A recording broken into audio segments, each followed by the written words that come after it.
No auge da Segunda Guerra Mundial, enquanto aviões cortavam o céu e tanques avançavam pelas cidades europeias, uma outra guerra acontecia debaixo da terra. Invisível, silenciosa e impenetrável. Uma guerra feita de corredores secretos, túneis cavados às pressas, salas reforçadas com concreto, portas blindadas que se fechavam como sentenças. É um mundo mergulhado em escuridão que poucos testemunharam e que ainda hoje provoca desconforto, curiosidade e mistério. E dessa guerra subterrânea, talvez o epicentro mais carregado de simbolismo seja o Führerbunker, em Berlim. Localizado cerca de 20 metros abaixo do solo, o bunker fazia parte de um complexo subterrâneo construído ao lado da chancelaria do Reich. Sua função inicial era servir como abrigo antiaéreo para Hitler e para membros do alto escalão. Com o agravamento da situação na capital alemã, o local passou a ser utilizado como centro de comando nos últimos meses da guerra. O bunker era formado por uma série de corredores estreitos e salas pequenas. A estrutura era simples e utilitária. Havia dormitórios, salas de reuniões, postos de rádio, espaços administrativos e áreas destinadas à equipe de segurança. As paredes espessas e as portas reforçadas ofereciam proteção contra bombardeios, enquanto sistemas de ventilação e geradores garantiam condições mínimas de funcionamento. Apesar disso, o ambiente era desconfortável.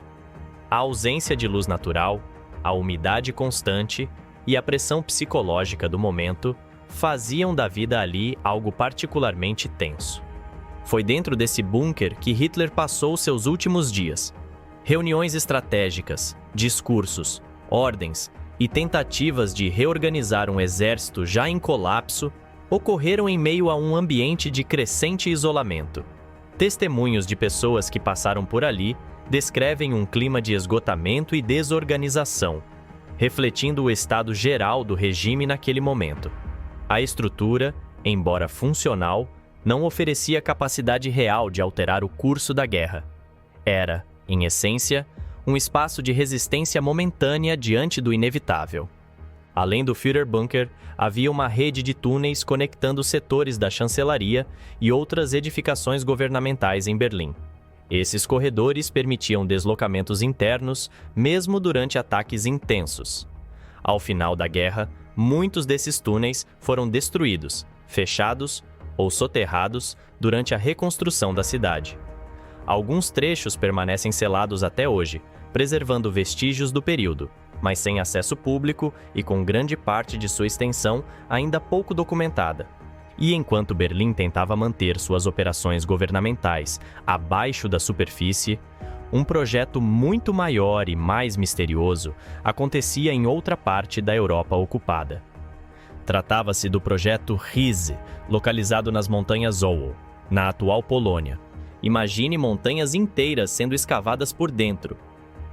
Túneis tão extensos que parecem contradição da natureza. Salões gigantescos esculpidos na rocha, com pé direito que lembra o interior de catedrais subterrâneas. Para construir isso, os nazistas mobilizaram milhares de trabalhadores escravizados, muitos dos quais morreram ali mesmo, deixando suas vidas entre pedras frias e ar rarefeito. A finalidade exata dessa rede subterrânea nunca foi completamente esclarecida, o que contribuiu para a aura de mistério que envolve o projeto até hoje. Diversas teorias tentam explicar o propósito dessas construções. Uma delas sugere que o local teria sido planejado como um novo quartel-general para Hitler e para o alto comando, caso Berlim se tornasse inviável. Outra hipótese afirma que os túneis serviriam como instalações industriais para a produção de armamentos avançados, como os foguetes Foe-2, que representavam uma das maiores apostas tecnológicas do regime.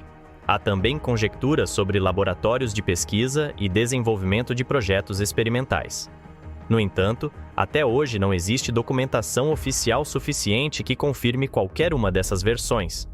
O que se sabe é que Riese consumiu recursos significativos e envolveu milhares de trabalhadores, evidenciando sua importância para os planos alemães no final da guerra. A construção, entretanto, nunca foi concluída. Com a aproximação das forças soviéticas e o colapso geral da Alemanha, as obras foram abandonadas. Após 1945, o local permaneceu em grande parte inacessível, e só décadas depois algumas áreas começaram a ser estudadas com mais profundidade. Hoje, parte dos túneis está aberta para visitas controladas, mas a maior porção permanece fora de alcance por questões de segurança e pela falta de documentação confiável que permita determinar sua estrutura completa. Muitos corredores continuam inundados, outros apresentam risco de desabamento e há trechos cuja extensão ainda é desconhecida.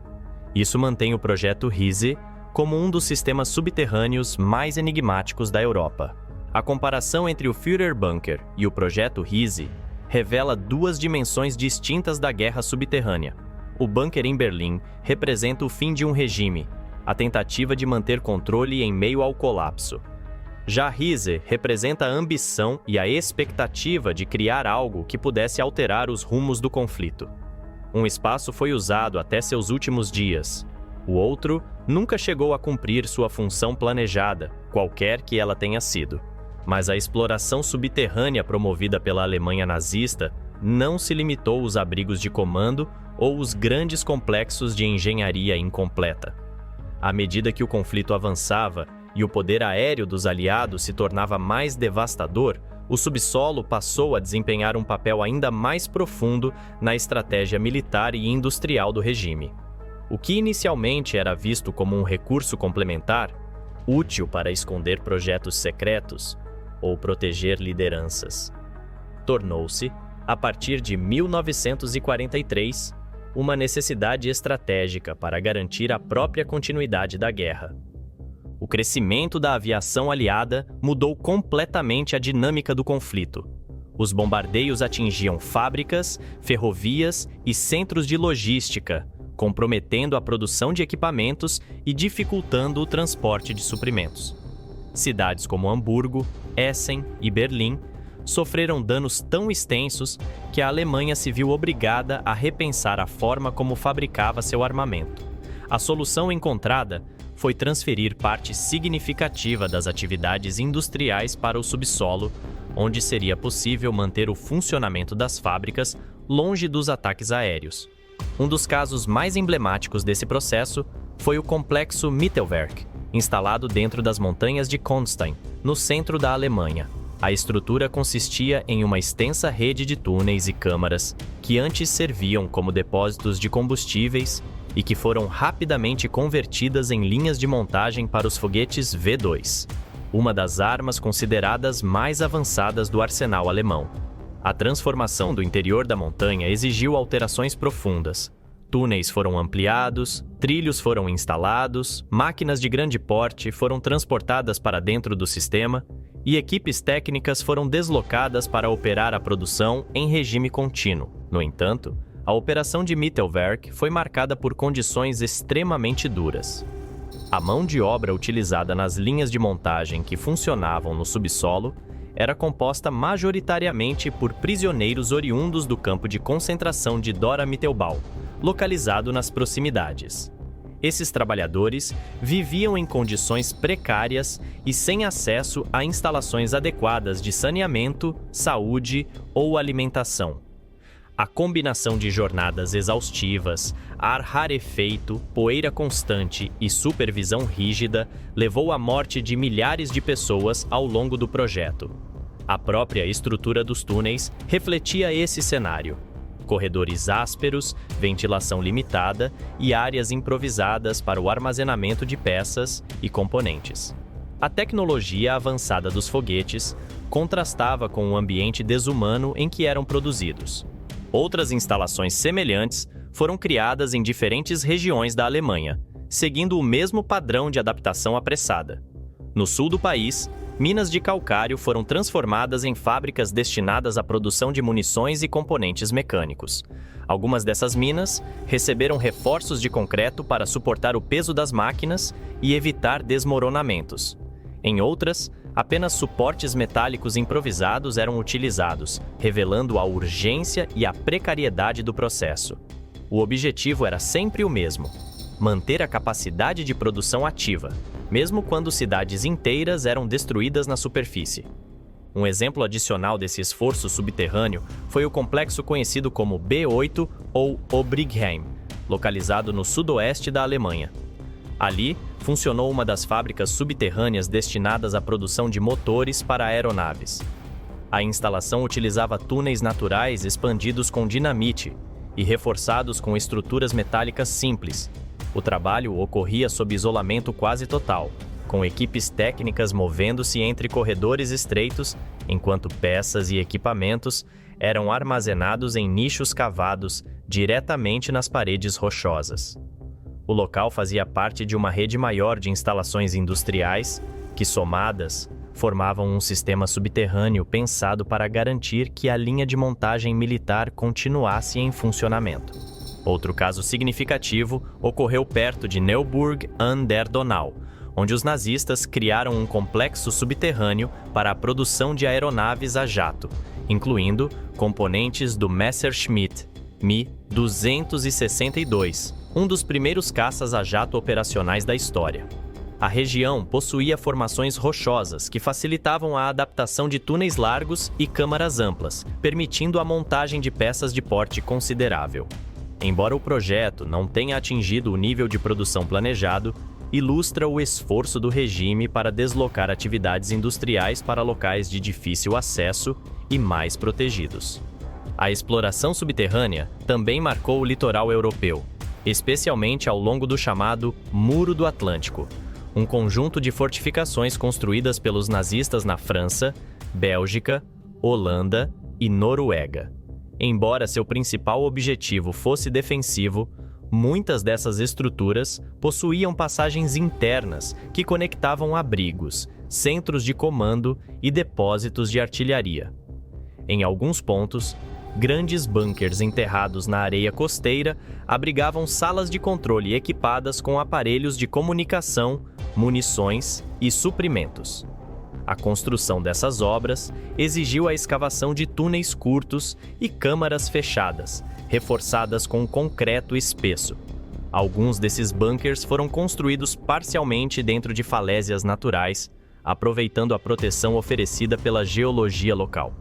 Todo esse vasto sistema subterrâneo criado pela Alemanha nazista mostra até que ponto o subsolo foi explorado como parte da estratégia militar, industrial e defensiva do regime. Túnel após túnel, mina após mina, a Alemanha tentou manter sua máquina de guerra funcionando sob a superfície, longe dos bombardeios e das perdas territoriais que se acumulavam. No entanto, essa não foi a única forma de adaptação subterrânea durante a Segunda Guerra Mundial. Enquanto o subsolo alemão era moldado principalmente para sustentar fábricas, proteger lideranças e esconder projetos secretos, em outras regiões do mundo, o subsolo assumiu papéis muito diferentes. Em muitos lugares, ele se tornou o último refúgio de populações civis.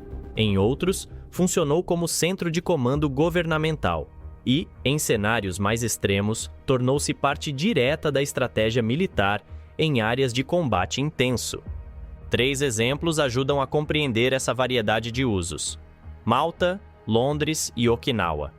Cada um deles mostra uma dimensão distinta da guerra subterrânea e como o subsolo foi adaptado de acordo com a necessidade de cada região. E nesse contexto, a ilha de Malta, localizada no centro do Mediterrâneo, ocupava uma posição estratégica vital para os aliados. Controlar Malta significava dominar rotas marítimas essenciais para o abastecimento das tropas na África do Norte.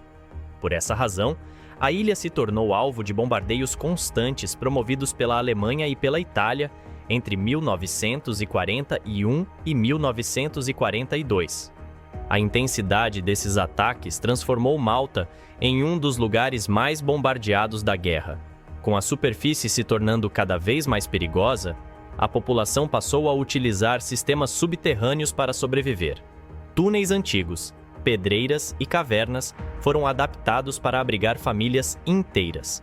Esses espaços improvisados passaram a funcionar como pequenos bairros com áreas para descanso, cozinhas rudimentares e locais destinados a tratamentos médicos. O objetivo era garantir alguma forma de proteção enquanto os bombardeios se sucediam sem intervalo.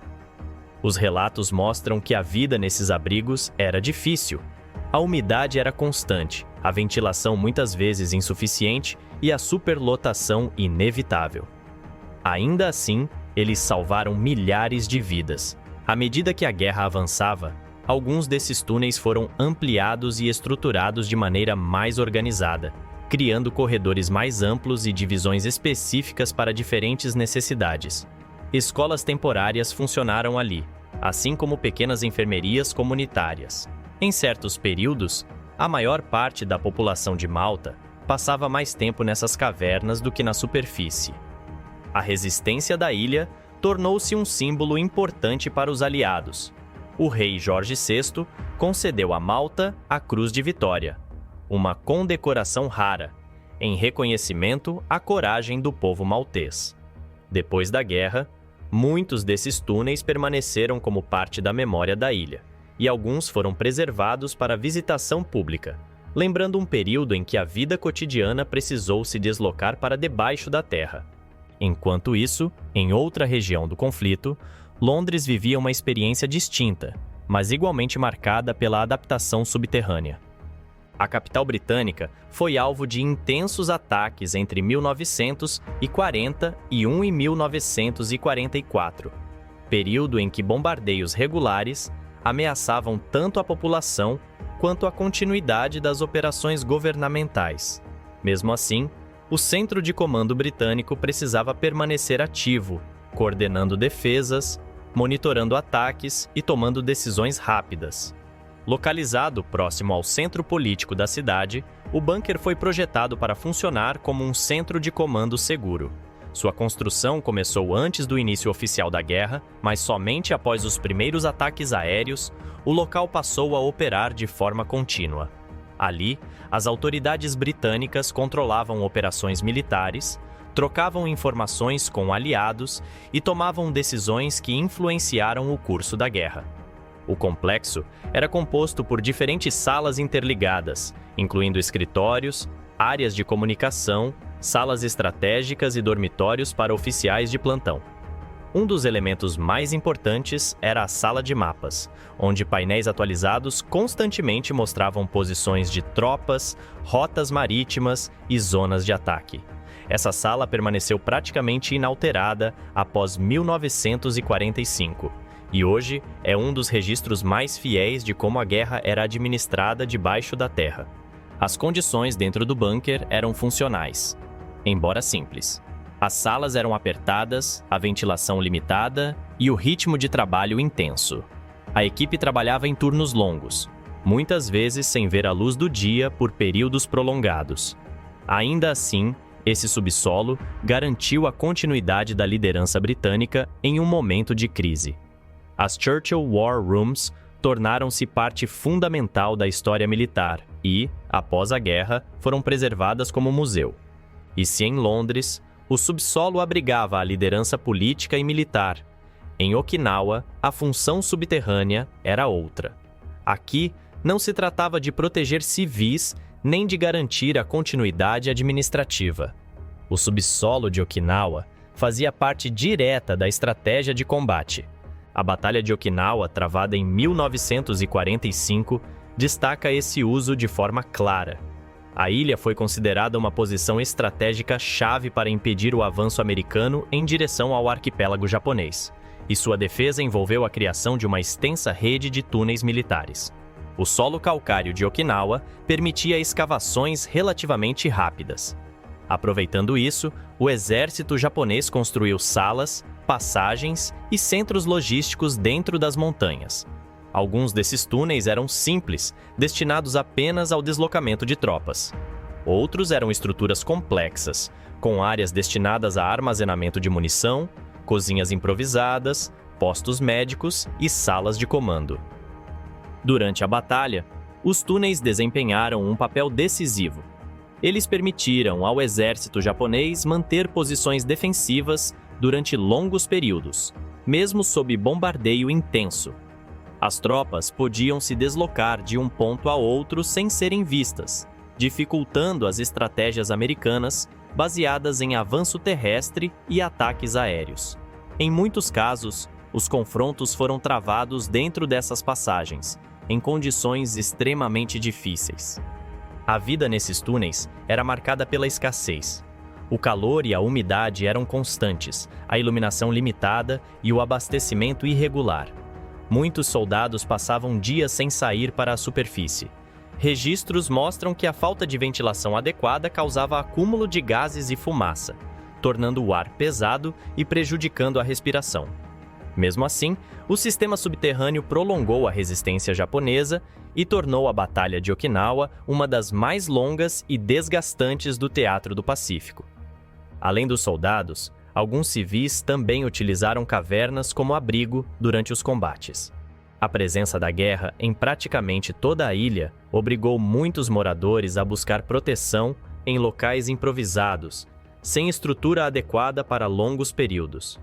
A combinação de medo, incerteza e dificuldades cotidianas marcou profundamente a população local, deixando um legado de memórias traumáticas que se estende até hoje. Após o fim da batalha, parte desses túneis foi abandonada ou se tornou instável devido a colapsos. Outros foram estudados por equipes especializadas, mas grande parte sofreu deterioração natural ou foi definitivamente lacrada para evitar acidentes. Mesmo assim, o subsolo de Okinawa permanece como um dos exemplos mais marcantes do uso militar de ambientes subterrâneos durante a Segunda Guerra Mundial. Tudo o que vimos ao longo deste vídeo, da engenharia nazista aos abrigos civis de Malta, dos centros de comando em Londres aos túneis militares do Pacífico, mostra que a guerra não aconteceu apenas na superfície. Muito dela foi travada abaixo dos nossos pés, em corredores escuros, câmaras improvisadas, salas reforçadas e passagens que se tornaram parte invisível da história.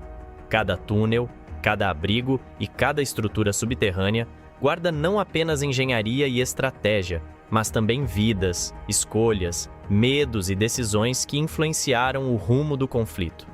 Ainda hoje, parte desse submundo permanece inacessível, silencioso e intocado. Em muitos casos, são lugares onde ninguém entra há décadas. Em outros, transformaram-se em museus ou áreas de estudo.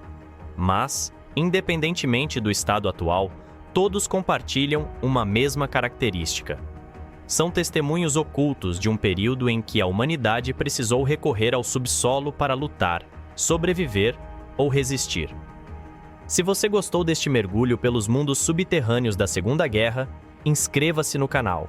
Assim você não perde os próximos episódios dessa série que explora histórias escondidas, lugares pouco conhecidos e acontecimentos que continuam influenciando o mundo atual.